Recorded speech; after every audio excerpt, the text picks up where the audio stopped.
It's Wednesday, December 9th. It's a Week 14 podcast, everybody. It's a Fantasy Finish Line podcast, and we are on the playoff bubble.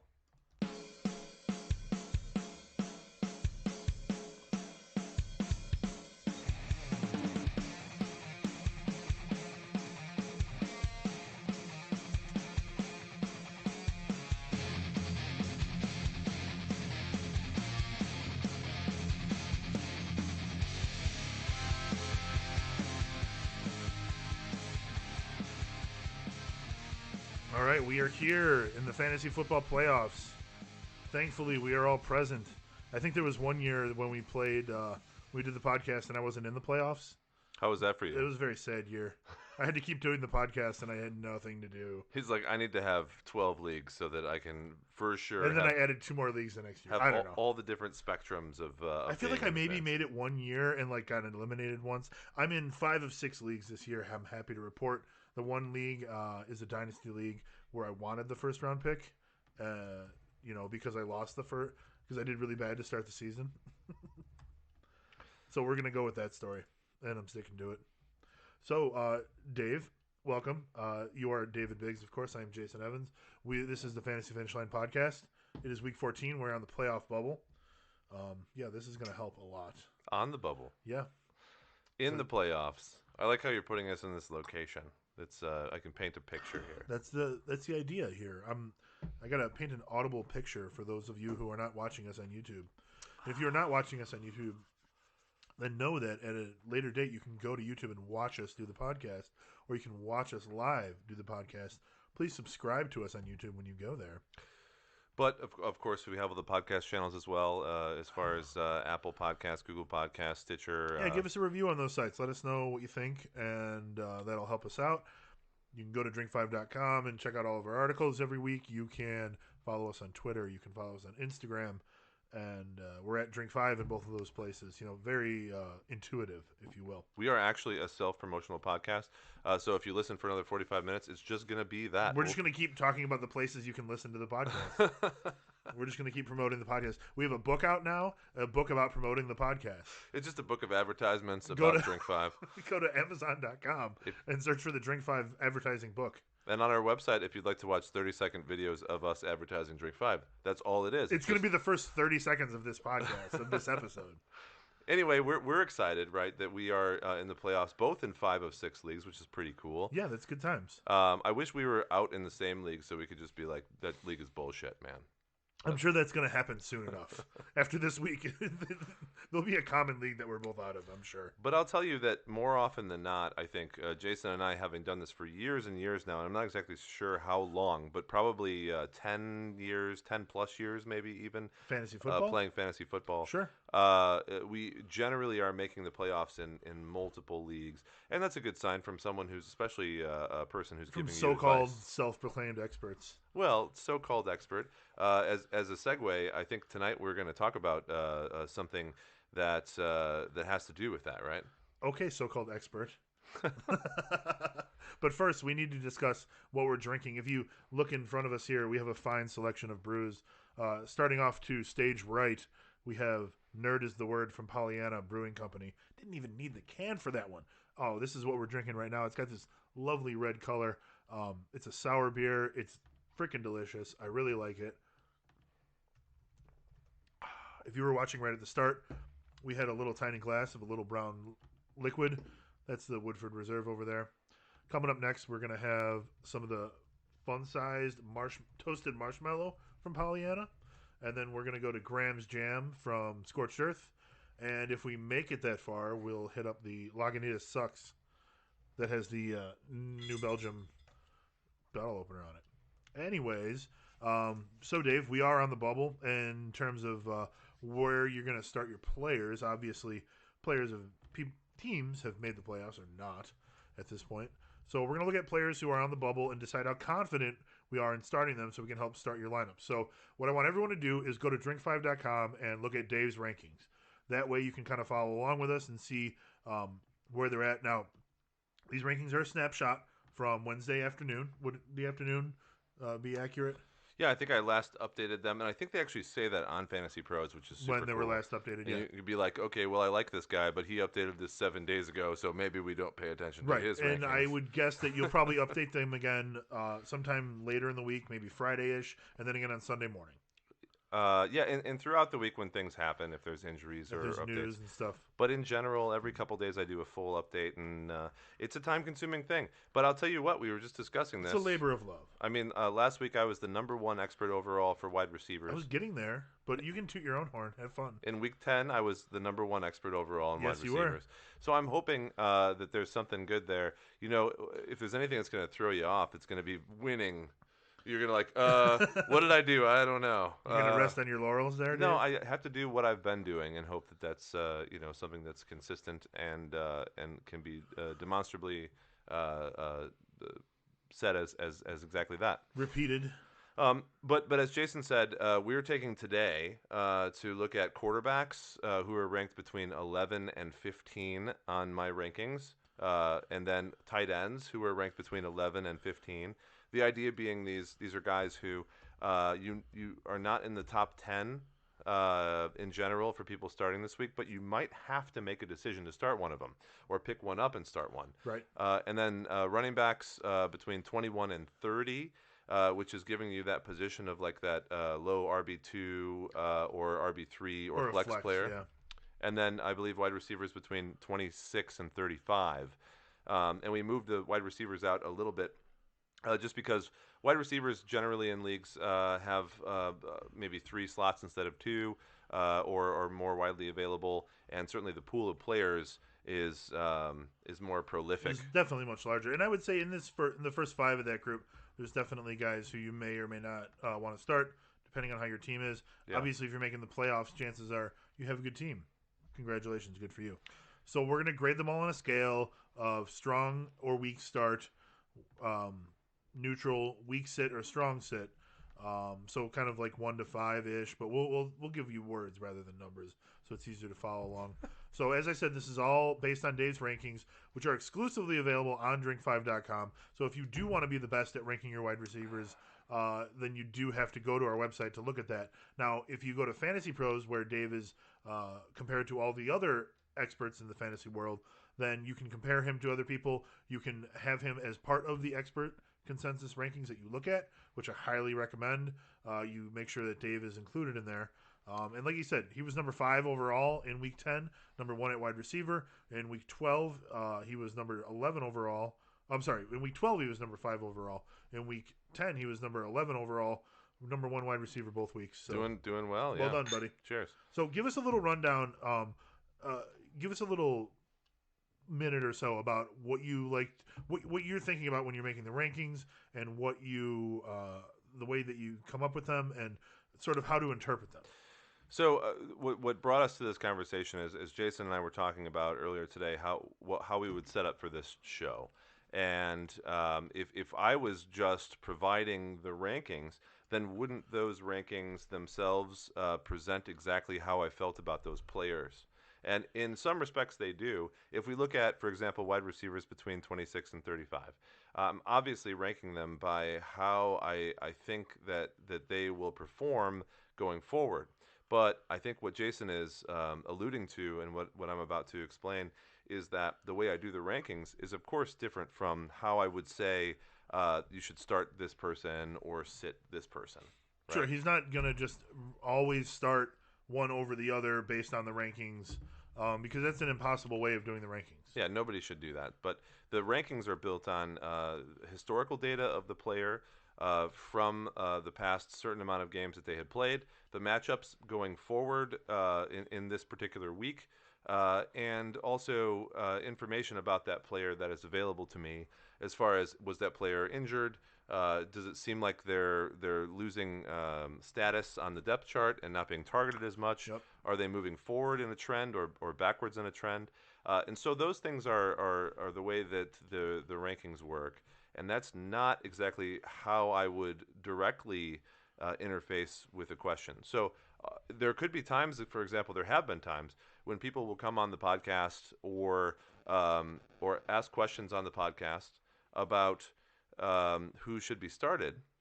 And even though I have someone maybe one or two spots above someone else, I may not actually uh, pick that person if I'm directly asked if he should be started or sat versus somebody else. So just a quick overview.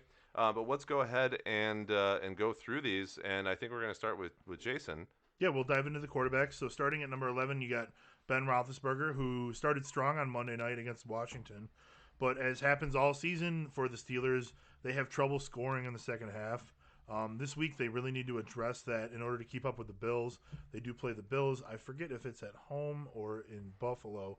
Not really important in my mind for this matchup. So, luckily for Ben and the Steelers, they're going to go from playing against a team who gives up the 22nd most points to opposing quarterbacks. So, not a good matchup. It's at Buffalo, if it matters. Okay. I already said it doesn't. You just said it didn't, so. And now they're going to play the team, Buffalo, who gives up the 6th most points to opposing quarterbacks. So last week, Ben had his 4th game over 300 yards. The Bills have given up 316 yards and 3 touchdowns just last week to Nick Mullins, of all people. I'm giving you a strong start for Ben Roethlisberger. Keep him in your lineup. You like Ben? You support that strong start?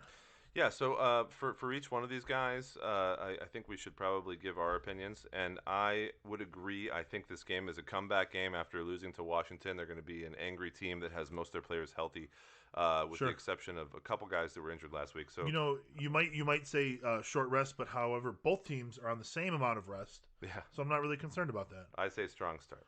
Okay.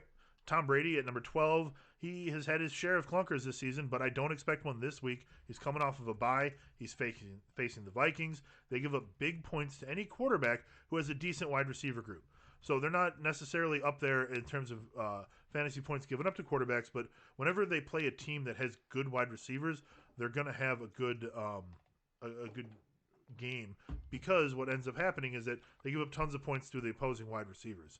So Brady has thrown the ball 128 times in the last 3 games, and he's gotten 8 touchdowns, 902 yards over that time. He even has a rushing touchdown in those games. So I expect the Bucs to roll at home. They're playing the Vikings, as I said. Strong start for Tom Brady. Thank you. I do need to crack into a beer. And I also agree with the strong start for Tom Brady, and I wonder if any of his receivers show up in your list later. I will wait to talk about that. They're not in that section. Okay, well, I'm sure I have Chris Godwin. So if you want to talk about any of them, talk about them. I'm sure I have Chris Godwin higher than that, and he just recently got the pins removed from his finger, and I believe that he's going to have some good games going forward here with Brady. He's not practicing this week, but it's probably because of that. We always say this every week. Pay attention to practice reports on Thursday and especially Friday. If a player practices on Friday, they should play. If they miss all week, including Friday, there's a strong chance that they may miss. So make sure that you watch this is more important than ever. Watch who you're putting in your flex. Put the latest player playing in your flex, and make sure that you have appropriate backups if you're going to go with a risky player like Chris Godwin, because I'm going to take a look at the NFL Week 14 schedule here and figure out when the Tampa Bay Buccaneers are playing. They're playing a noon game, so that's great. That means that you're going to be able to swap out anybody you can in case Chris Godwin doesn't end up playing. Let's go with him playing. Right? I wouldn't say he's a risky play, but you're right that he's not currently practicing. So you know what? I guess it certainly puts him in a category other than absolutely 100% playing. Right. Brady, strong start. Chris Godwin, monitor his status. Yeah. Number 13, Phillip Rivers. He has finally started to get into a groove. He has 7 touchdowns in the last 3 games. His best 3-game stretch as a Colt. His numbers are not gaudy, and the Colts lean on the run more than average. They lean on their defense. I do expect the defense to sort of stop the Raiders' offense, at least enough to keep the scoring in the game below 30 on either side. That being said, I think Rivers is your best option. If Rivers is your best option in a single quarterback league, I'm not sure why you're in the playoffs. You probably have a strong rest of your team. But if he's a quarterback 2 in your Superflex system, full speed ahead. So strong start if he's in a 2-quarterback system, weak start in a 1-quarterback system. And I'm not going to specify that for every guy, but certainly for Phillip Rivers, I don't want to tell you strong start if it's a 1-quarterback system. Yep, I also agree with the Philip Rivers. Although I would say, personally, I would say weak start, just because I think that he's getting a little bit farther down there on that list, and perhaps they're going to have more of a Jonathan Taylor kind of a game, where there could be some rushing touchdowns. But I agree with everything you said. I mean, you got a number 13 guy on my list who I still think is a start, in going to compete in fantasy points with those guys that are up there in the top 10.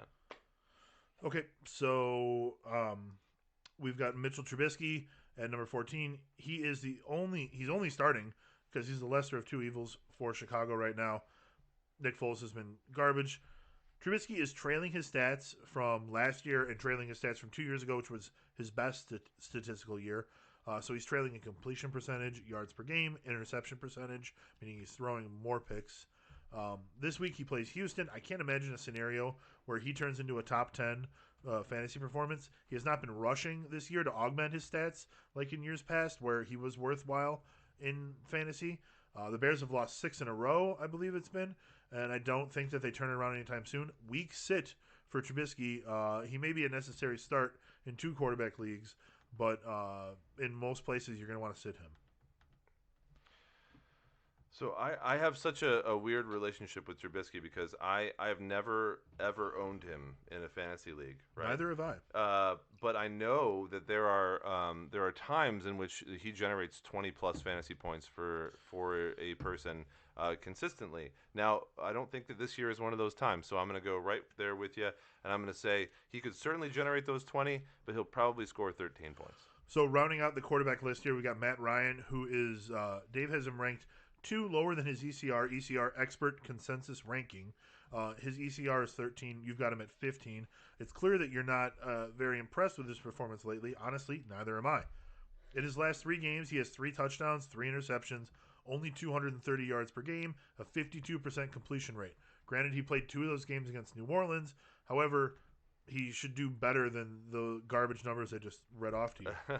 So this week he faces a Chargers team that hasn't given up a 300-yard passing game since week 4, and he brings with him a traveling mash unit of a wide receiver group. Calvin Ridley is probably still going to be out. Julio Jones has been in and out with injury for the last several weeks, so he doesn't have a whole lot to rely on there. Despite the Chargers giving up the 8th most points to opposing quarterbacks, they haven't given up a lot of points to a passer since Drew Lock had 248 yards and 3 touchdowns way back on November 1st. I'm going with strong sit for Matt Ryan and most of the Falcons. I think that if they win, they're going to squeak out an ugly game. And again, I agree with you, Jason. Okay, so we do have a quarterback question while we're on quarterbacks here from the chat room. Troy wants to know, he's got Justin Herbert, Ryan Tannehill, and Lamar Jackson. He wants to pick 2 for the first playoff game. They all have good matchups. Herbert's playing Atlanta. Tannehill is playing Jacksonville. And Lamar Jackson is playing Cleveland. So what a wonderful way of teeing us up for the question. So I suppose all you need to do is pick one guy to sit there. Herbert against Atlanta. Atlanta's giving up tons of points to opposing quarterbacks. That's really tempting to play. Lamar Jackson, I think, is the one who's struggling the most out of those guys this year, and it's a division game. I think I would pick Lamar Jackson to sit in this situation. Have you ever owned Lamar Jackson? I have not. So he's only been in the league 2 years. So he scored 26 points last week, even though he only threw for 107 yards on 12 completions. And the thing about him is that it's not even about being a good quarterback at some point, right? It's about having that running ability that makes you have like a 15-point game no matter what. Now, what I would say is that this is an incredibly difficult question. I think that Troy already knows that. That's why you ask other people. You don't ask people the easy question. I currently have Jackson ranked 4, Tannehill ranked 5, and Herbert ranked 6. Oh. And so, of course, why wouldn't you? And what I would say is this. Herbert came off of a really bad beat. He's a rookie quarterback. Yes, he might have a better matchup than Lamar Jackson, but he's a rookie quarterback and coming off of a bad beat in a situation where he's going into the end of the season. I would play the guys who have been here for longer, and I would say Jackson and Tannehill. I think you're going to say Tannehill and Herbert because just Jackson might not be able to connect for those passing touchdowns. I just feel like Jackson has been off this year, and that's why I'm shying away from Jackson. Knowing that he is the highest ranked on your list makes me reconsider it. But Well, honestly, Troy, I don't think you can go wrong. I think that you and I both have strong points, and the point here is that you should pick Ryan Tannehill and one of the other guys. yeah, we're looking at guys that are like 20 point average players at sort of Yeah, I mean the Falcons are giving up the most points. The Jaguars are giving up the fourth most points. The Browns are giving up the eighth most points. And I you shy away because he's a rookie. I shy away from Jackson because it's a division game. There's all kinds of pros and cons in this. Mostly they're pros. I think that you're gonna have great output from your quarterback position this week. You're I'm right. glad I'm not playing against I you. simply don't like Herbert because he's a classic trend down 27-17-6. And it's not like he Okay. can't have a big up game, but the other guys are not in that position. Okay. And they're also not rookies. I can't convince you that Cleveland will play well, can I? I just suspect that that's not going to happen right now. They could still play well, but Lamar might get 90 yards and a touchdown, and that's all that he needs. You're right. I mean, he's got that little extra something. Yeah. So I think I agree with Jason's sentiment that at this point it's going to be Tannehill and the other guy. Do you trust the rookie or the second-year guy? Do you trust the guy maybe with more passing opportunities or the guy with his feet? Right. So I gotta say, I'm got the video up, and a big guy with a tiny little glass is kind of funny to me right now. To our tiny glasses. Cheers. So Dave, why don't you take it away on the running backs? All right, sure. So we have quite a few guys to talk about. We're gonna go over them somewhat quickly, but again, Jason, if you'll watch the chat room here on YouTube. If you come in and give us a question, we can interrupt anything as long as it makes sense. The first guy that I'm going to go over, and by the way, we have a question. No, I'm kidding. I should say that these are all technically in order. So if anyone is following along, they are in the order of the guys that I like the most to the least. But again, if you look at what I talked about earlier, it's not all about that particular order that I placed them in. It's about the situations that they might have in front of them. So Miles Sanders, it would be the number 21 running back on my rankings. After starting strong in the first few weeks, then going out with an injury, Sanders came back to an Eagles squad with a crippled offense. Now that might be a little bit of a faux I think pas. that's hyperbole. Culturally. I don't want to be canceled over this, but I mean that offense looked a little bit like. Oh, Timmy. where's my Eric Cartman cripple fight? Timmy. He's still the main guy there, as it's not like Boston Scott or Corey Clement are taking over his touches, but only putting up 30 yards against the Packers, Jason, and facing the second best rushing defense in the league in Week 14, who's the Saints. They're allowing 76.1 rushing yards per game. Is all the ammunition you should possibly need to find a different guy to start this week. Now, it's funny that I have him as number 21, and Miles Sanders has the opportunity. It's because his ceiling is so high. Right.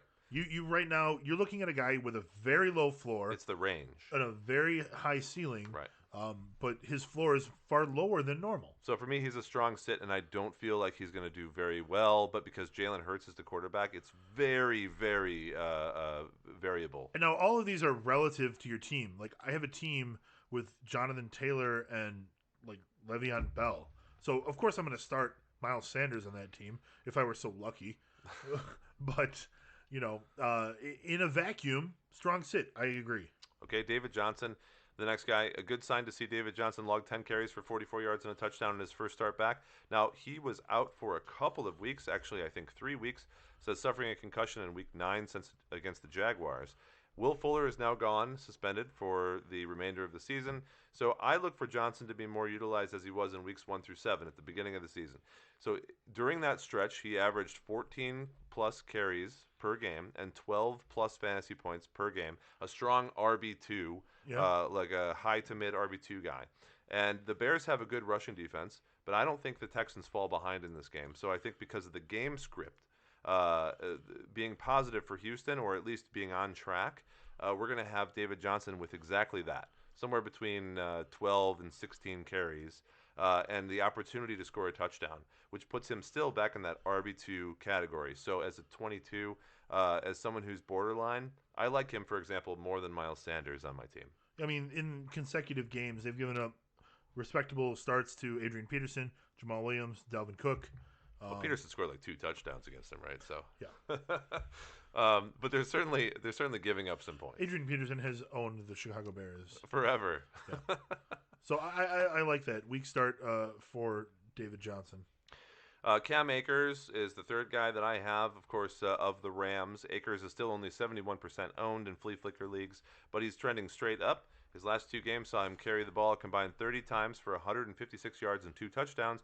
And on top of that, Sean McVay seems to have given Akers the nod as the goal line running back. He has, in fact, fed him 7 times inside the 10-yard line in their Week 13 matchup against the Cardinals last week.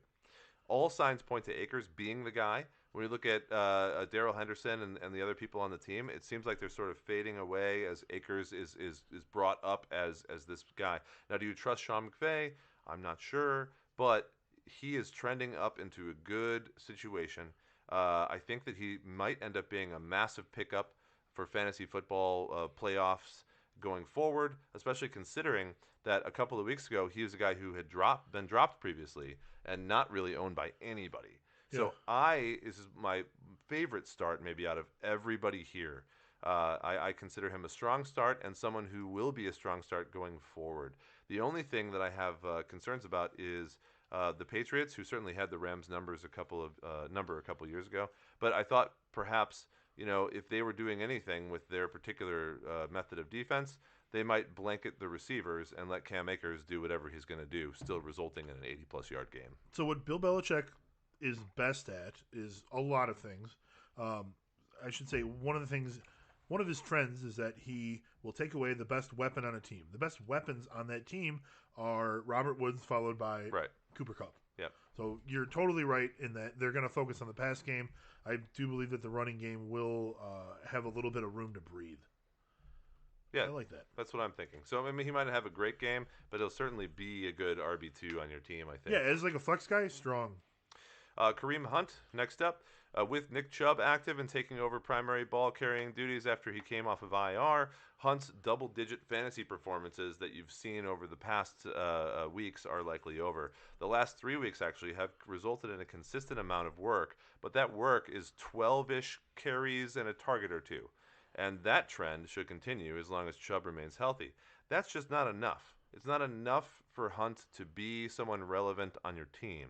And while I do like Hunt, especially as a handcuff for Chubb, but also as a guy to be a fill-in, I don't think that in the playoffs that's going to result in the fantasy points that you're looking for. I'm looking at about 7 or 8 fantasy points each week, maybe even a little less than that, depending on who he's playing. And so that's not enough for him. Chubb is clearly the guy there, and I call him a weak sit and not a start. So I think this is the first time we're going to disagree a little bit. I do like the two-headed monster at running back there on that team. I think that they're strongest when both of those guys are going well. They just happened to throw the ball a lot last week. But what you're going to see, in my opinion, from the Browns is that both running backs will be in double-digit fantasy points. Well, since Chubb came back, Hunt scored 8, 6, and 7. Right, but before, when they were both playing at the same time, it was much higher. I think they just needed to get back in their rhythm. Wait for the rhythm if you'd like. So the kicker here is I can only go off the trends. The Baltimore Ravens defense. They are very good against opposing running backs. This past week they only gave up 11 to Dak. The week before, just 10 to Benny Snell. And a big game to Derrick Henry, but it's Derrick freaking Henry. What are you going to do? So yeah, that's a tough one. I would put him closer to the neutral to weak start, in my opinion. Sure. Raheem Mostert. I just am looking for a hot dog.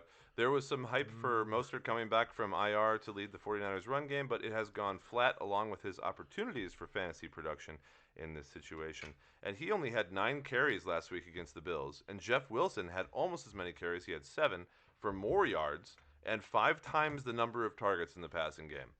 Add to that the upcoming matchup against a strong Washington run defense that hasn't allowed a running back to score on the ground since week 5, and I'm inclined to look elsewhere for a starter this week. I do not want Raheem Mostert on my team as a starter. There is no trading in the leagues that we're currently involved in.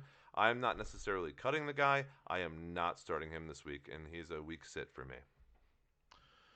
Oh, boy. I like Mostert, but Or you don't like what I said about him. I will. I don't like. I don't like that outlook on him for sure. But just because I don't like it doesn't mean it's not true. We had 9 carries. Right. So, Well, it was a tough game for them. Who are they playing again this week? They're playing Washington, who has one of the best run defenses in the league. Yeah. Yep. I cannot disagree. Like I may not want to agree. I cannot disagree. Fair. Nyheim Hines, Indianapolis. Believe it or not, and you don't really have to take it from me since it's actually a verifiable fact, although some people seem to be having trouble with those lately. Hines is the running back. Is that a political statement, Dave? It's just a statement. Running back 18 overall so far this year in half PPR, scoring with 127.7 fantasy points, averaging 10.6 per game. That's RB 18 for Nyheim Hines, something that I don't think we thought would happen. He's also second on the Colts in 2 very important statistics: running red zone targets and red zone rushes. Okay. So that's across all of the players, not just running backs. Red zone targets and red zone rushes. The Raiders are also, who they're playing this week, giving up the 5th most fantasy points to running backs this year at 22.1 per game. So I don't see any problem with Hines squeezing in enough work here to remain relevant. It looks like it's going to be Jonathan Taylor's backfield more than it is Wilkins and other guys that were getting involved. But there's no real reason for them not to also include Hines, especially in a game where the running backs are doing well against that particular defense. Yeah, I think we both agree that they're going to lean on the run game. Yeah, so I call him a weak start just because Hines has had games where he scores 5 or 6 points only, but he's been doing very well over the past couple weeks. I like it. James Conner, Pittsburgh. Conner has been activated from the reserve COVID-19 list and is anticipated to return to the starting role that he had previously in the Steelers' Week 14 matchup against the Bills. Benny Snell filled in for Conner as his immediate backup, but he failed to impress. I started him in a league last week, and I thought Benny would do much better, but the team was just, not doing their blocking, and Benny was not doing a very good job. You know what? As an offensive player, Washington was ready for that game. They played very well, and this is the Washington defense I'm talking about. With yes, exactly. Yeah. So he put up performances Benny Snell did of 3.8 and 0.6 yards per carry over the last 2 weeks, totaling just 24 carries for 65 yards, no touchdowns. Obviously, all those people that have Benny Snell on any kind of redraft league are cutting them if they haven't already done so, and they'd be stupid to not have done so. Yes. The Steelers are coming off their first loss of the season against Washington, and the Bills have allowed the 9th most fantasy points to running backs this season. That's 19.3 per game. So I expect Conner to have an amazing performance, and I might actually even move him up a little bit. Now, you can see the Steelers regalia behind me, so I am a Steelers fan, but I will tell you this. This is a large grain of salt. I will tell you this. He's had some good games this year, and the Steelers generally do well after having some kind of a defeat that exposes their weaknesses. And this past couple weeks has been really hard for the Steelers. So I think they're going to come back somewhat healthy and show that they have an offense that will score points. That's my opinion. I think that you could say that Conner is anything from neutral to start, but I'm putting him as a strong start here. I actually think that he's going to have a top 15 performance this week. I like the thought of strong start because I need him to have a strong start. So, completely biased, I agree with you. And we're all biased. Unbiased, I mostly agree with you as well. It's a good matchup. I'm glad it's not Benny Snell. The Steelers really need a running game. They really need some second half offense, and it comes from a strong running back like James Conner. Well, although he certainly isn't doing an amazing job this year, he's done a lot better than the backups there. So that's what we want, is to have a guy who's better come back in. Indeed. Devontae Booker is the next guy with Josh Jacobs out in Week 13. Booker got to start and did have the bulk of the work with 16 carries. Only managed to put up 50 yards with those opportunities and add a 1-yard reception, which is barely worth talking about. 5.6 fantasy points, not going to cut it for anybody. For those fantasy team managers that didn't immediately cut the cord with Booker, it looks like he'll have one more chance as a starter because Josh Jacobs does not look like he's going to play this week either. And against a Colts team that has allowed 11 touchdowns to running backs over the past 7 games. Is this a weak spot on the Colts defense that we've identified? Yep. No kidding. They were not number one, but they were really good. So later in the season, they Oh, started wow. to leave the more points on the ground and 2 100-yard performances, and I think 100 plus, and I think it's worth taking a chance on with Devontae Booker. But you may need a strong stomach for this one, is what I'm saying, because he certainly didn't do a good job this past week, and a lot of that has to do with the Raiders' offense. You have to buy in and depend on the Raiders' offense in general doing well in order for Devontae Booker to do well. And it doesn't seem like that's an every week occurrence. I agree. But Devontae Booker has had good games this year. Correct. And that was, it happened a little earlier. And it was when Jacobs wasn't in much because they were blowing him out or he wasn't playing the game. So I'm calling him a weak start. People picked him up this past week. They spent FAAB on him. I think that maybe he's usable for another week here. But it's going to be tough because he might have another 6 points. I like that. I think it's ludicrous to call him a strong start. Ludicrous speed. But, weak start is pretty appropriate here. J.D. McKissick for Washington, the only 49% owned McKissick, caught 10 receptions for 70 yards against the Steelers last week, and he added a few carries for a total of 12.8 fantasy points. Now, part of that was because Antonio Gibson went out earlier in the game with a toe injury, and he's unlikely to play in Week 14, according to the news today. Ian Rappaport just said that. It doesn't mean that his word is gospel, but it's pretty good. It's pretty good in the industry. Yeah, It's NFL. worse than turf toe he has? That's or what they he said. has turf toe, someone else has worse than turf toe. I think that's the guy that you were talking about, where they said like. No, that was Phillip Rivers, who has worse than turf toe. Oh, Phillip Rivers, his foot is falling off right now. Yes. Yeah. Well, he's old. And all he can say about it is "heck, god darn." Gosh dang it. Oh, he wouldn't say God. I'm sorry. No, he wouldn't say darn either. It looks like Smith is going to continue to pepper him with targets. As he has over the past several weeks. Look at this stat. McKissick, 10 more receptions in the past 5 weeks than any other running back in the entire NFL. Wow. So any other work he gets because of Gibson's absence, just a bonus. People don't even look at McKissick right now as a start. He's available in 50% of flea flicker leagues, and he's a guy who has more receptions than any running back in the league over the past couple weeks. You want to know why? Because Alex Smith loves tossing it off. If anybody likes taking a dump off, it's Alex Smith. So come on, guys. If you have a PPR league, pick him up right now. If you have a half PPR league, pick him up in 15 minutes. If you have a standard league, think about it for longer. Ty Johnson is my last guy. Oh wait, sorry. I give him a strong start, and I know that's crazy. Bold. That's bold. But I mean, look at how I respect the boldness. Cheers. I respect the boldness. Look at how much he's performed because of Alex Smith. I snagged him off the wire in 1 or 2 leagues this week. I do have Antonio Gibson on a team, so I need a replacement. Good for you. But that's going to be Christian McCaffrey. Yes. But that's neither here nor there. If he plays. Did you know he's limited in practice today because of a new quad injury? Then it's going to be Mike Davis. Look, I would start Mike Davis if he's on his own over J.D. McKissick, but we're talking about J.D. McKissick here.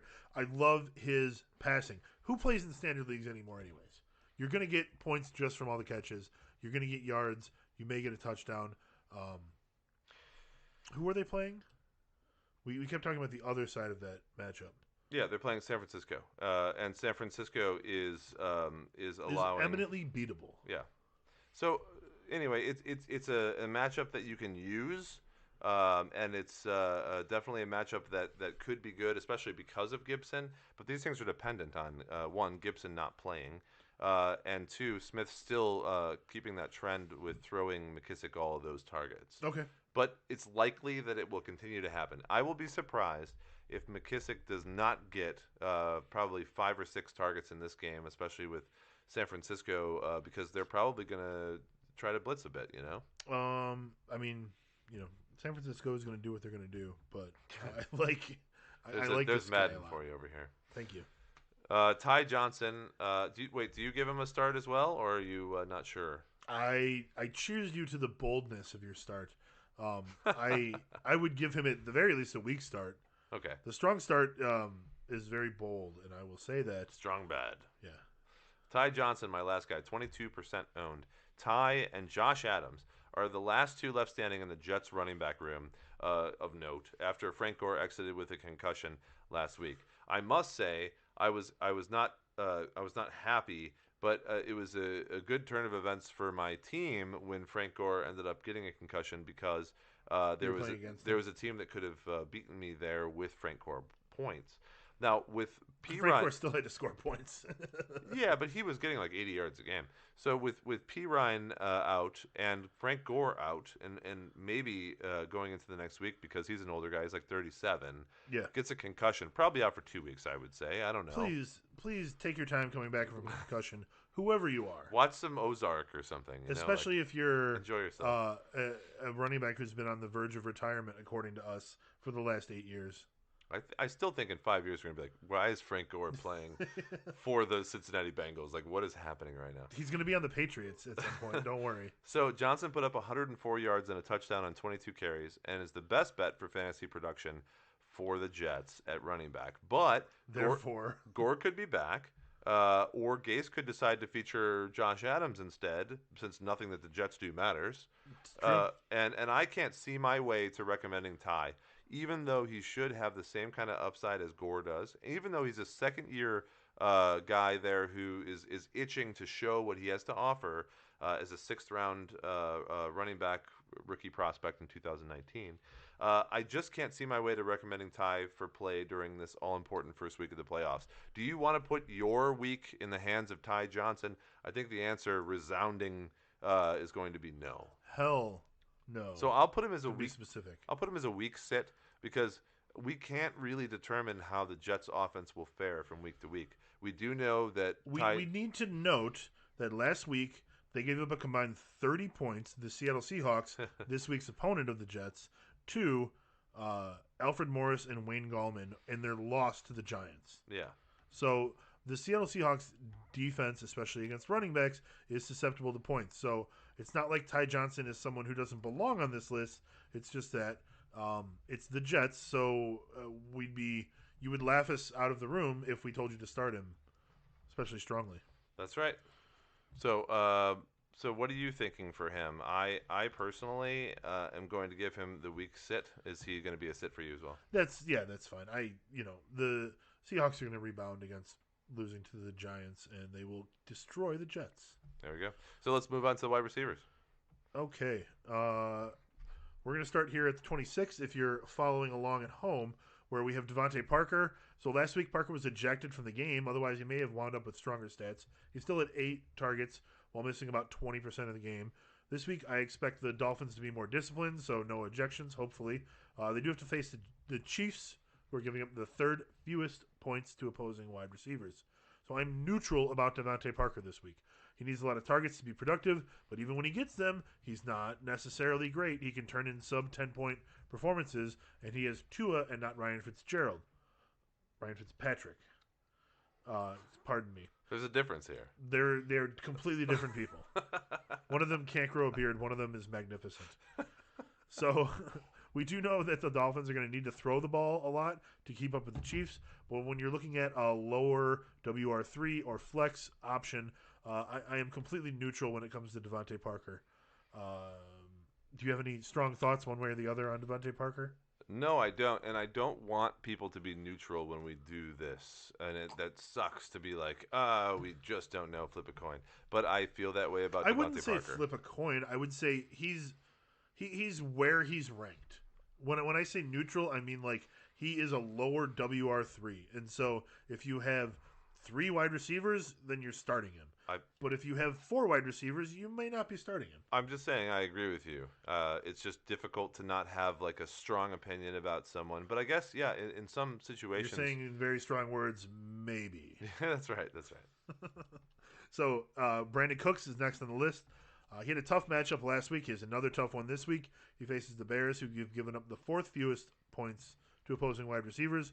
Last week was a big letdown for the Bears, however, when they gave up 34 real points. They allowed 2 wide receivers to score touchdowns.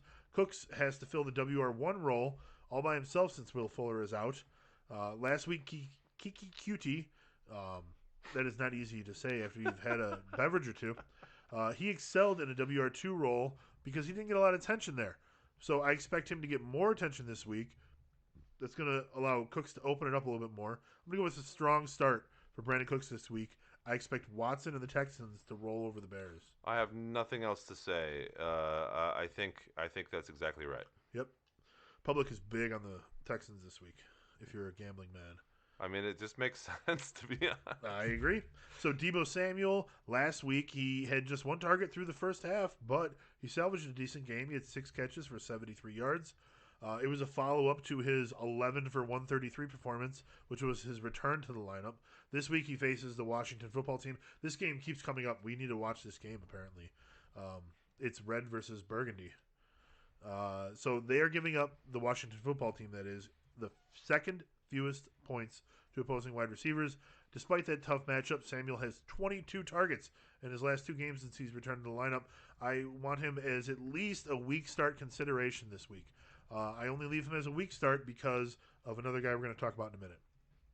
What do you like about Debo Samuel this week?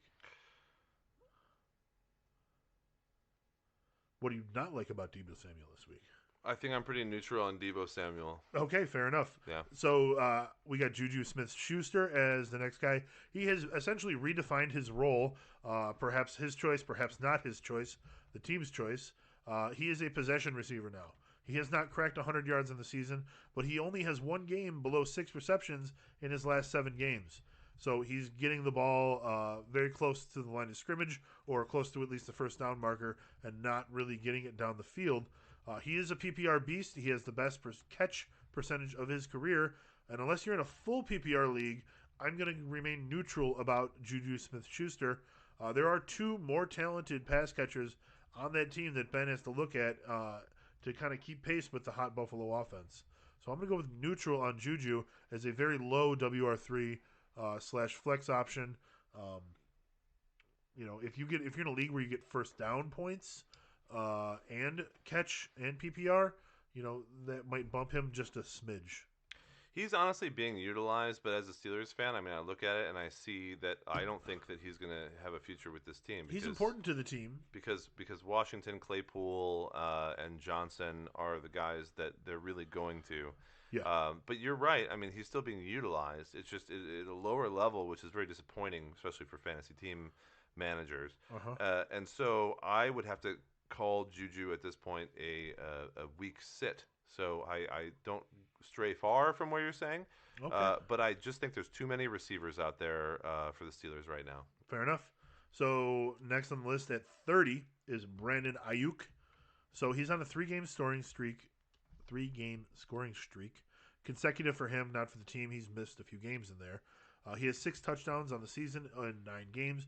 Over the last 3 games, he has 33 targets, 20 receptions, 261 yards, touchdown in each of those games as well. It's clear the 49ers want to get him involved at all points of the game. He's getting rushes, all that good stuff. This week he has the same difficult matchup we just talked about for Debo Samuel.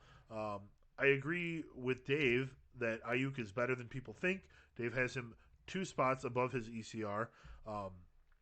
But I think that one of the 49ers wide receivers is going to do well this week. I think that it's going to be Brandon Ayuk. I give him a strong start. And I agree with that. I think that Ayuk is a guy that is connecting with Mullins a little bit more than Samuel is. If there's something we like here, it's trending up. And he's trending or just up. trending well. And Samuel has what he has, and no one can take that away from him. However, Ayuk is doing very well right now, and I would love to play him in matchups. I'm trying to find reasons to put him into starting lineups. Okay. So Tyler Boyd on Cincinnati is the player with the greatest discrepancy of this wide receiver portion of the list. He is +5 over the ECR. So last week, Boyd only had 1 reception. He did make it count. It was a 72-yard touchdown. But going back to the bye week, he's had lots of targets, but not a lot of show for it. His best game being 9 for 85 against a good pass defense. And he does only decent to okay against the lesser foes. So Boyd is a conundrum for me. I assume he's not really gelling very well with Ryan Finley. Not as well as other teammates of his anyways. So I respectfully disagree with you here, Dave. I would mark Boyd as a weak sit against Dallas, even though Dallas gives up points to wide receivers. It probably has more to say about Boyd's quarterback rather than Boyd's talent, but I'm going with weak sit for Boyd. Again, you don't have to disagree with me, and I agree with you. That's a weak sit. Okay. He simply is a player that has scored so many points and has cemented himself as a possession receiver for the Another high team. ceiling guy. That well, maybe more Or past consistent. ceiling. Uh, Okay. uh, that it's likely that Well, it's his consistency lately that I don't like. even in the last Lack game, thereof. he still get a lot of targets. He simply didn't get Well, he the was 4 points. targets, 1 catch. Exactly. Yeah. So opportunity is what we're ranking here. We always love opportunity here at Drink Five.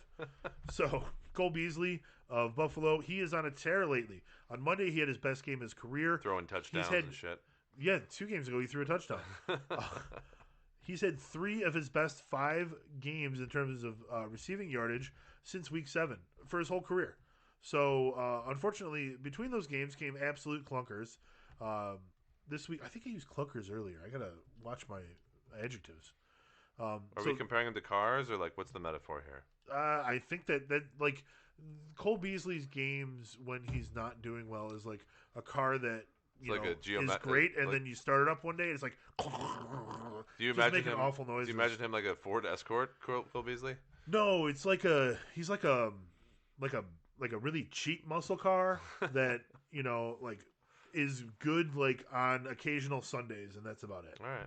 Anyways, they play the Steelers this week. Buffalo does. They tend to give up their points in the wide receiver game to the wide receiver 1 on teams making big plays. These guys like an A.J. Brown, someone like that, they don't tend to give up a lot of points to the possession receivers they face. Because of this, I expect Stephon Diggs to be the guy with the big game, not Beasley. I'm going to go ahead and say that Cole Beasley is a strong sit this week. And owning him on a couple teams makes it hurt a little bit, but you got to sit him this week. It's tough for me to agree with that, and I don't own Cole Beasley anywhere. Okay. But I have watched him continue to do well. Yeah. But I do agree with you in this particular matchup. It might be rough for him. Here's the thing: when we look at Buffalo playing against Pittsburgh, something that was really apparent for me, for example, looking at the Washington game, was that the tight ends were able to score really easily. So Logan Thomas in particular.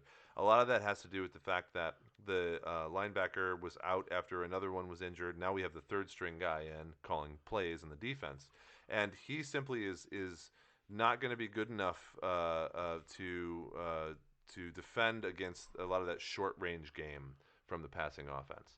And maybe that's going to allow Dawson Knox to do pretty well. I'm not sure, but I think Cole Beasley is often in that range as well. And if he gets 6, 7, 8 passes in the short range, he's still going to have a good game. That said, I think it's going to be Diggs taking the top off the defense. I think what generally beats the Steelers when they're playing well are the long passes, as you saw with Marquise Brown and with other people throughout their history of the past couple of years. All the Browns. Yeah. A.J. Brown. And we have Marquise Brown. all the Browns. So I'm willing to say for me probably a weak sit or a neutral on Cole Beasley. But I just marvel at the fact that just a week or two ago it was me who was pumping up Beasley and you pumping the brakes on him. Well, now we've flipped. He feels like a guy that's going to be up and down forever. He's very up and down, and I think that next week is down. So DJ Chark, doot. He has been a conundrum to me lately as well. He has the talent to be a wide receiver 1. He's stuck on a team that is intent on sucking. They want Trevor Lawrence. They're not going to get Trevor Lawrence because there's no way they can lose more games than the Jets. So he has 20 targets and just 8 receptions over the last 3 games, just 138 yards to show for that. Lucky for him, he is going to have a quarterback who's kind of looking over his shoulder, worrying about when he's going to get benched, so perhaps he will throw it downfield a bit more. And he's playing an opponent who just gave up big passing numbers to a team that predominantly runs the ball. So the Titans, they give up the 5th most fantasy points to opposing wide receivers. They've given up 16-plus points to 3 wide receivers just last week to the Browns, so this is a good sign for DJ Chark. The Titans give the most points to WR1s. I consider Chark one of those, at least for one more week. I am going to call him a weak start, which should be good enough for most flex positions. Okay, I agree. All right, T. Higgins. So Higgins is on your ranking list, Dave, at +3 above the ECR. I like Higgins in this spot. He seems to be connecting with Finley a little bit more than the other WRs on his team. Let's be honest, though, he's not going to, there's nothing to write home about when Ryan Finley is your quarterback, other than, why the hell is Ryan Finley my quarterback? So what we really need back are the Andrew Luck old Civil War letters. We need that to continue. Whoever was writing those, please continue that. So this week against Dallas, someone has to be good at wide receiver because Dallas gives up the fourth most points to opposing quarterbacks, wide receivers, that is. I think that's going to be Higgins. This is a good matchup, right, for points between two bad teams. So this is maybe an Andy Dalton revenge game, you think? He played well last week, even though he was being destroyed by the Ravens. And Andy Dalton is always good for a smile on the sideline, if nothing else, a good smile. So this is mostly going to be two mediocre offenses facing against bad defenses. I give Higgins a weak start rating due to Finley keeping his ceiling a bit low, but I do like Higgins more than Boyd if you're comparing notes here. Okay. Are we going to crack open a new beer here? Yeah, we're about to get into Graham's Jam. We just need to finish the last of our toasted marshmallow fun size from Pollyanna. Yeah, and hey, Max, by the way, in the chat room, good to see you. We will get to your question in just a moment. That's a Week 14 Rate My Team. We just want a little bit more beer. Okay, yeah, we need a little more fuel. I'm going to go over the last wide receiver on my list first. All right. And he is Mr. T.Y. Hilton of Mr. the T.Y. Indianapolis Colts, formerly of Baltimore. So, is T.Y. Hilton finally figuring out how to play with Phillip Rivers at quarterback? I think so. Over the last 2 weeks, Hilton has the two highest yardage totals of the season. His two highest yardage totals, anyways. His first two touchdowns of the year. Last week, he hit 2020 highs in all the relevant categories. He led the team in targets by a large margin. I think he had 11. The next highest target total was only 5. So the Raiders are giving up the 13th most points to opposing wide receivers. They've been getting burned by the WR1 on most teams. So I like Hilton in this trend. I make him a strong start this week in Las Vegas. Thank you. I agree with that play as well. So good job on all of those plays. I don't think we what are you whistling about over there, buddy? Oh, there is nothing going on that doesn't exist on the camera. I don't know what you're talking about.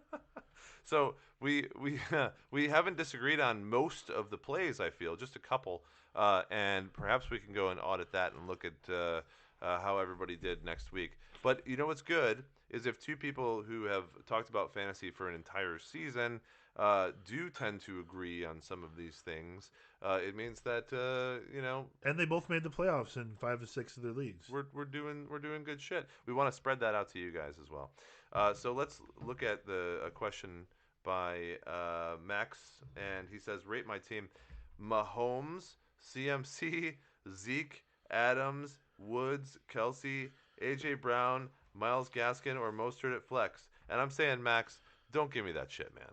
Like, your team is too good. I would start Mahomes at flex, I guess. Your team is too good. So the issue with this I'm is, assuming that's Devontae Adams, Robert Woods, yeah, Travis Kelce. Is there another Woods? If he is, he's not starting at wide receiver. What we would Brown? what we Jesus would Christ. need what we would need, Max, if this is a serious question, is what kind of a league is this? Are you playing half PPR, PPR? It's the kind of league standard? that he's winning. So what kind of league it is. Let's assume it's half PPR with 10 people, right? So if we're rating him on tonight's scale, I'm going to go with strong start. Yeah. For this lineup. Okay, but Myles Gaskin or Mostert at flex, and I don't really like either of those guys this particular week. Way to nitpick, Dave. I guess I would go with AJ Brown if it's possible for him to be a starter. I know that there was a slight injury. Well, assuming we're starting 3 wide receivers, he's already a starter. Okay. It says AJ Brown or Myles Gaskin or Mostert. But you have to tell us exactly what you're looking for. And AJ Brown or Myles Gaskin or Mostert to flex. Sure. If you're only starting 2 wide receivers, then I would start AJ Brown in the flex over those 2 guys. But honestly, Max, Yeah. without seeing your whole team, I'm going to rate it a 9 out of 10. And the only reason for that is because I believe that Zeke is still not playing up to what he should be doing, although he did look pretty good in a couple of drives yesterday. And a CMC is not guaranteed to play. As I mentioned to Jason earlier, there was some news about him having some limited practice due to a quad injury, I believe. And so if he steps back out, then it's a serious problem for those CMC owners unless they do have Mike Davis to throw in as a backup. He says PPR, but weird scoring, 4 points for 10 receiving and rushing, and 3 points for 10 passing yards. So we can get into That this. is weird scoring. So yardage is super heavily rated uh, over touchdowns, I suppose. Um, so yeah, keep AJ Brown in there. He's got the highest yardage ceiling. Yeah, and I think we agree on that. And if you want to send us the whole team offline, This is for week 14 because he has a bye this week. I think you might mean week 15 because week 14 is this week and if you have a bye this week. Congratulations. I am not at all surprised that this team earned a bye. Nice work, Max. So we did just We just crapped a beer. we crapped open the Graham's You Jam got to embrace it, you know. from Scorched Earth. It's a milkshake India Pale Ale. What's in the can, you may ask? Red raspberry, strawberry, sweet cherry, blackberry, Belma and Huel melon hops, milk sugar, vanilla flavor. This is a Woodford Reserve whiskey. Cheers to you, Max. And Drink fresh, keep cold, don't hoard. So I shared it with both of the people on either side of me. You're just going to have to guess who it is on the other side of me. cheers. And to Max, we cheers you. Cheers, buddy. Hmm. So enjoy winning the championship, Max, because that's what's happening in your league. Yeah, pretty much. It would be rough at this point if you didn't make And you it. have one more week to wait for Christian McCaffrey to come back. So I want to remind you of a tip that I read today on the Reddit Fantasy Football subreddit, which is if you Josh are in Garden? Yahoo, you need to bench your entire team. If you have a bye, you bench your entire team because if something crazy happens, you can drop your players from the bench before the waivers clear in order to pick up other people. Yeah, so depending on It just gives you one more ounce of flexibility. depending on your league rules, if there's no problem with going with the hosting site regulations, then what Jason said, benching your entire team is exactly the move you need to do. Then you can drop someone that you didn't play, which is your entire team, and you can drop them and grab somebody else. So Right, just in case. yeah, I don't know if we should be broadcasting this information. It feels like cheat codes to Contra on. We're not in Yahoo leagues anymore because we have left that behind us. So I have no problem with telling people how to cheat on Yahoo. Yeah. Well, cheers, Max. So It can't hurt me. move on to the tight ends. Please do. All right. Well, here's the end of the podcast. This is the end. Our only friend, tight end. So Logan Thomas, Washington. Now we're looking at the 11 to 15. So 11, 12, 13, 14, 15 of the tight ends. Logan Thomas from Washington, 9 receptions on 9 targets for 98 yards and a touchdown against the Steelers. Okay. The Steelers fan that I am is very upset about Logan Thomas. But I think he was the catalyst for that Washington win. He's averaging 6 targets and trending up. But a lot of his success was because of the Steelers and Cowboys' issues with defending him over the past 2 matchups, 20.3 and 11.42 points respectively.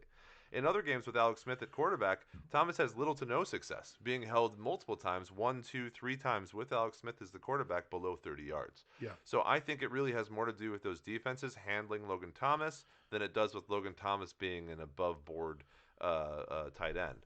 And don't get me wrong, I think he's a super talented, athletic individual, but I do not think that he's going to continue to have success versus the teams that are prepared for him, which I think the Cowboys and Steelers weren't. And so I'm putting him down as a weak sit going forward. Fair enough. I mean, I can't endorse anything higher for Logan Thomas.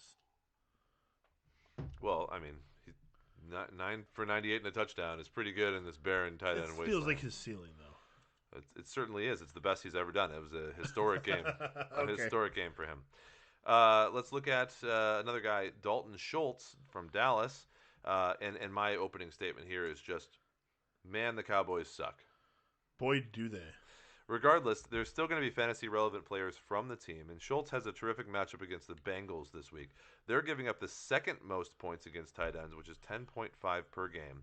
And so Schultz becomes an immediate start if you can't land a more proven tight end. And let's be honest, Jason, there's only a couple of those out there at the moment. So I'm going to put him down as a weak start because of the matchup and because Andy Dalton will probably be running for his life and passing off to Dalton Schultz 4-5 times. Schultz is one of those one of those high floor, low ceiling players. Allow me to quote from the Roto World player blurb posted about Schultz yesterday. Every game day, Schultz steps off the bus, posts 6 to 12 PPR points, and goes to sleep. I love those blurbs, and I feel like that's totally accurate. He, high floor, low ceiling. So what do you call Schultz? A weak start? I do. I concur. A week 14 start, in fact. A week 14 start if you have a bad tight end in your team. Social out there, the audience who's playing. Dallas Goedert, Philadelphia. The Saints have been a tough matchup for tight ends this season, but Goddard is sucking up all the targets on the current Eagles offense. The main issue here really is that Jalen Hurts has been announced as the starting quarterback for the Eagles going forward. And so we and nobody else is really sure how he's going to interact with the receiving core. And it's likely that Goddard will continue to be a main target for the Eagles regardless of who's throwing him the ball. But it's a very difficult thing to determine when the person starting has no real tape on him longer than a couple of possessions. So I find it similar to like the Taysom Hill situation, although he had a lot more tape, obviously, than Hurts does because Hurts is just coming in now.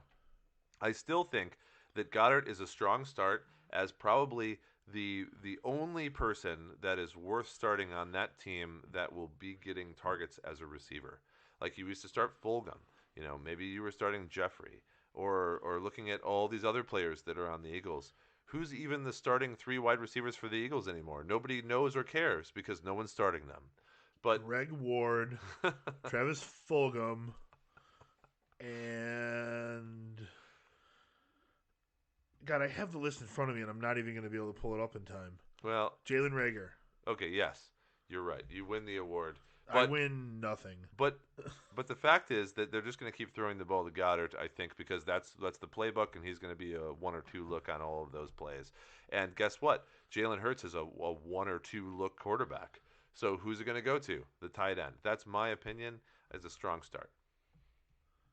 Do you want to just avoid them entirely, or do you agree with me? I'm fine with strong start because he is the best player on the team. Ostensibly, they are getting better with Jalen Hurts at quarterback. And like you said, it's just a big question as to whether or not Hurts is going to throw him the ball a lot or he'll just throw the ball downfield. But he'd be silly. Like we say oftentimes in completely different situations that a tight end is a rookie quarterback's best friend. Yeah. I cannot believe, by the way, how horrible Carson Wentz has been over the past couple of weeks. It's pretty He's been impressive. worse than the Chicago Bears quarterbacks. I mean, he literally threw the ball He's for been worse than the Jacksonville Jaguars quarterbacks. He threw the ball for like 20 yards, and that's all he could do. Sam Darnold has played better than him. All the quarterbacks are better than him. Trace McSorley, better quarterback than Carson Wentz right now. Just a moment of silence for Carson Wentz's fantasy production, especially in dynasty leagues. We're very sorry, anyone that All right, let's pour Carson one out Wentz. for him. Don't pour it out on my carpet, though. Come on, not Graham's Jam. By the way, this is a great beer by Scorched Earth. I think you already mentioned that. I did. Cheers to Scorched Earth, a local brewery. It's made with love, according to the can. Jordan Reed, 35% owned, one of the top targets on the 49ers. 14 targets over the last 3 weeks, in fact. Scored a touchdown last week against the Bills. Playing Washington this week allows the 13th most points to opposing tight ends. That's 8.1 fantasy points per game. Might not seem like a lot, but when you get down further, there's some teams that have done really good things against tight ends. So you have Jordan Reed and Ross Dwelly on a team where the only other 2 receivers, really, are Ayuk and Deebo Samuel.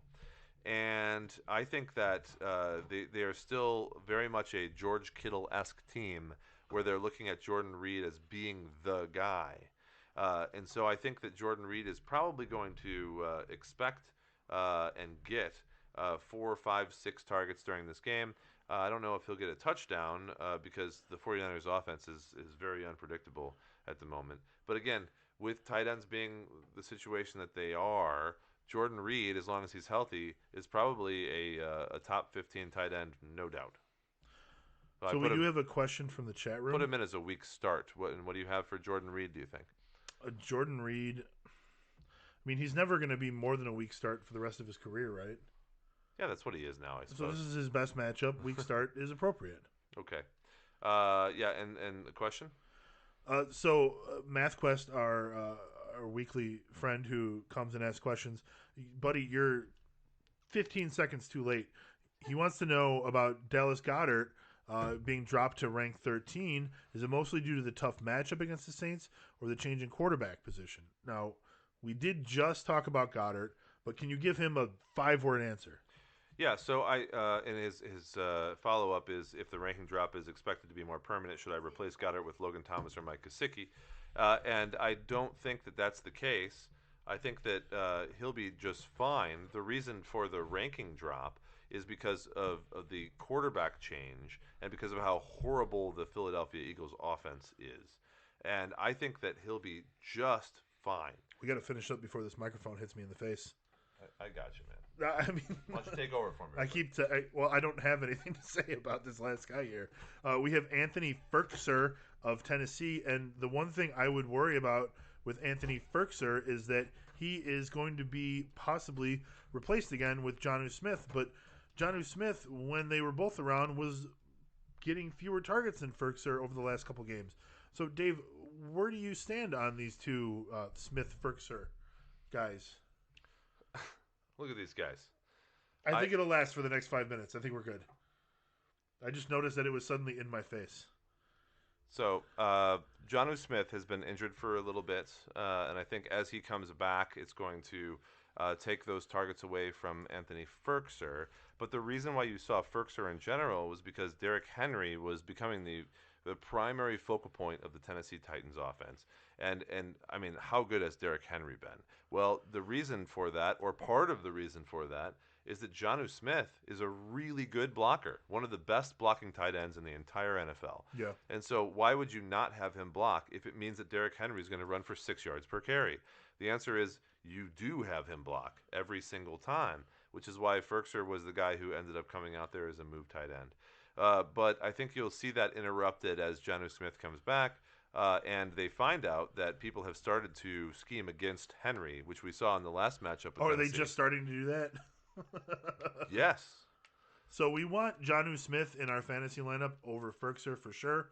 Jonnu Smith has 8 touchdowns on the year. Yes. And Ferkser has 1. This week, I think you'll start to see a little bit of a table has turned kind of operation. It's not that Ferkser is the better tight end over the turntables over Jonnu Smith. His DJ jokes over here, they're very funny. But I think that because you're going to have a harder time running with Henry, you're going to see a little bit more of Jonnu Smith being a move tight end in the red zone targets than you didn't see before. And I do expect Smith to play this week. So while I did have Ferkser in there as the 15 tight end, I'll probably be moving him back a little bit and Jonnu Smith up into this range. And they're playing the Jaguars, so they'll beat the crap out of them anyways. Yeah. And don't worry about Goddard, MathQuest. I think he'll be just fine. As the Eagles just suck, and that's why he moves down a little bit. That makes sense. So you can go to drinkfive.com, our website, check out all of our feedback on all these players this week. You can check out Dave's rankings. Make sure you check out the updated rankings later in the week. Later this week, we'll have the rookie report as well from our guy Sean, who I think may be joining us next week. And then we also have the confidence pool rankings.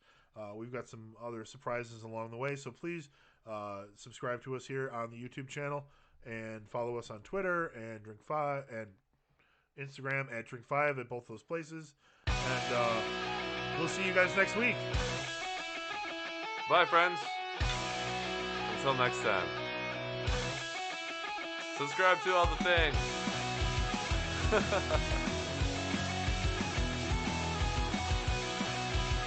Oh. And win the crap out of your fantasy league. Yeah, make it to next week.